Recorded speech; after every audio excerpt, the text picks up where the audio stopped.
કર્યો તમારી સાથે કોણે ફોર્મ ભર્યું અને આ બાબુભાઈની વિરુદ્ધમાં લડતા હતા તો અમે બાબુભાઈની ના પાડતા હતા કે ભાઈ પાર્ટીના તમે પેલી પાર્ટીના રહ્યા પણ પાર્ટીની સૂચના છે કે ભાઈ અણદાભાઈને મદદ કરવાની બધે તન મન અને ધનથી મદદ કરી છે ખૂબ પાર્ટી માન સન્માન હોદ્દો આપ્યો છે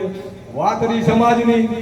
ચૌધરી સમાજને પાર્ટી આપવામાં કોઈ કસર છોડી નથી અને છતાં આપણે પાર્ટી આપણને શું આપ્યું અખાભાઈ પ્રમુખ રહ્યા ઈશ્વરલાલ 2 વખત રહ્યા હું પાર્ટીનો પ્રમુખ રહ્યો તમારા દીકરા તરીકે મને જિલ્લા ભાજપની માં જવાબદારી આપી અને અનેકવિધ હોદ્દા ઉપર સંઘમાં કલાબા 18 વર્ષ સુધી રહ્યા કોને ભાઈ પાર્ટી આ તાલુકાની પ્રજાએ અને પાર્ટી આપણને શું નથી આપ્યું આપણને બધું આપ્યું છે દરેક સમાજની કદર કરે છે દરબાર સમાજ હોય તો ટિકિટ આપે અન્ય સમાજ હોય તો કોઈને તાલુકા સંઘ આપે પાર્ટી નાના સમાજને પણ સાથે લઈને ચાલવાવાળી આ પાર્ટી છે આ પાર્ટીની વિચારધારા છે મિત્રો સહકારથી સમૃદ્ધિનો વિષય આવ્યો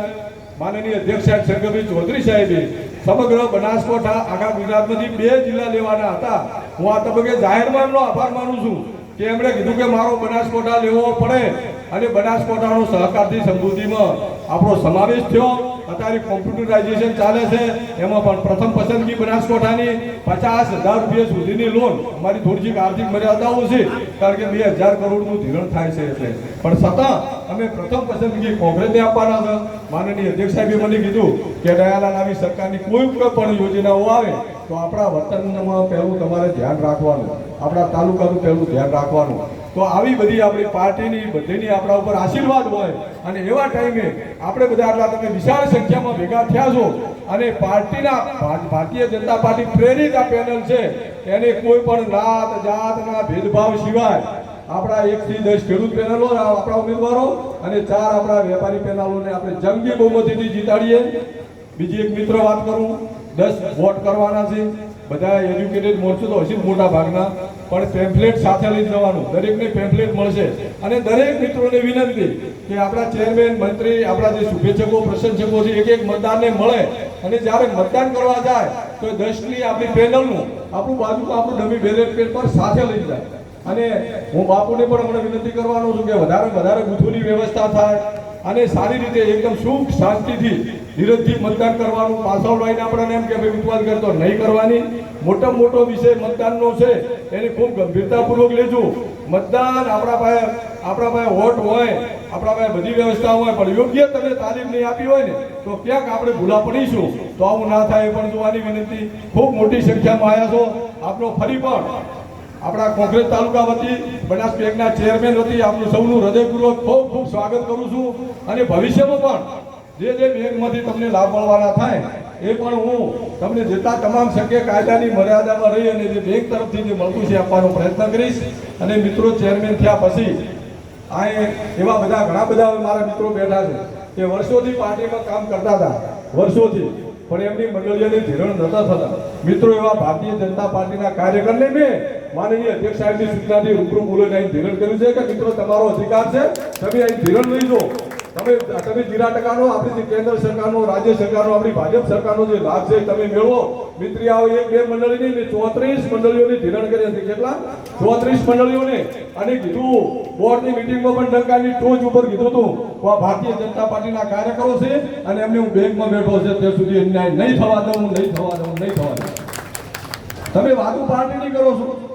પાર્ટીના કાર્યકરને ધિરાણ આવો તો હાઈકોર્ટ સુધી એની મંડળી રદ કરાવવા માટે એનું ધિરાણ રોકાવવા માટે એની મતદાર બધી રદ કરવા માટે ફરો છો કઈ બી ભારતીય જનતા પાર્ટીની વાત છે જે તમે કોર્ટમાં લડો પૈસા ખર્ચો છો કોની સામે લડો છો ભારતીય જનતા પાર્ટીના કાર્યકર સામે લડો છો શા માટે લડો છો પાર્ટીનું ફોરમ છે તાલુકામાં રજૂઆત કરો જિલ્લામાં કરો અને જિલ્લો તમારું ના હોય તો પ્રદેશ બેઠું છે શા માટે કોર્ટમાં લડવું પડે કોઈને કોર્ટમાં લડો છો શા માટે પોતાના અંગત હિત માટે પોતાના સ્વાર્થ માટે કોર્ટમાં લડો છો નહીં કે લોકો કે પ્રજા માટે તમે લડો છો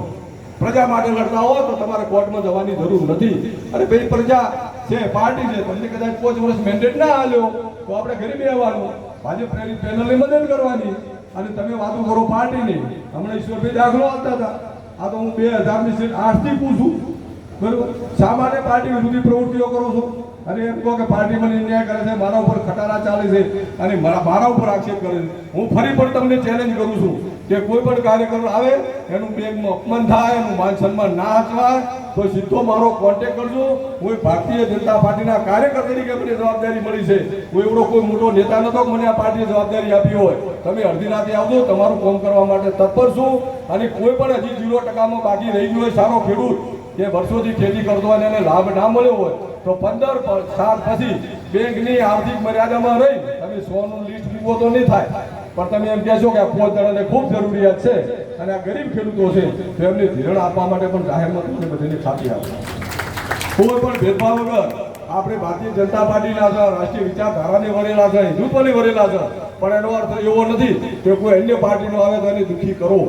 એ મારા સિદ્ધાંતમાં નથી. એની આપણી વિચારધારામાં પ્રેમ, આપણી લાગણી અને એનું દિલ જીતી લાવવાનો પ્રયત્ન કરીશું. આવો આપણે સૌ સાથે મળી અને આપણી જે ભારતીય જનતા પાર્ટી પ્રેરિત આપણી જે પેનલ છે, માનનીય અધ્યક્ષ સાહેબ આપણા જો આખા કોંગ્રેસમાં બીજી વખત અધ્યક્ષ પદ મળતું હોય, બે વખત પાર્ટી આપણને ચેરમેન પદનું મેન્ડેટ આપતી હોય, આનાથી વધારે કોઈ ખાતરી, આનાથી વધારે આપણું સન્માન હોઈ ના શકે. આપણે સૌ સાથે મળી અને તમામ મિત્રોને જીતાડીએ એવી આપ સૌને વિનંતી કરું છું. અહીં આવ્યા અને આયોજકે અમને બોલવાની તક આપી અને આટલી વિશાળ સંખ્યામાં આપણને સૌને જોઈ સ્વયંભૂ તમે બધા આવ્યા છો, પોતપોતાની ગાડી લઈને આવ્યા છો તો તમારો ફરી પણ હૃદયથી ખૂબ ખૂબ આભાર માનું છું. ભારત માતા કી જય જવાન, જય જવાન. ખૂબ ખૂબ આભાર.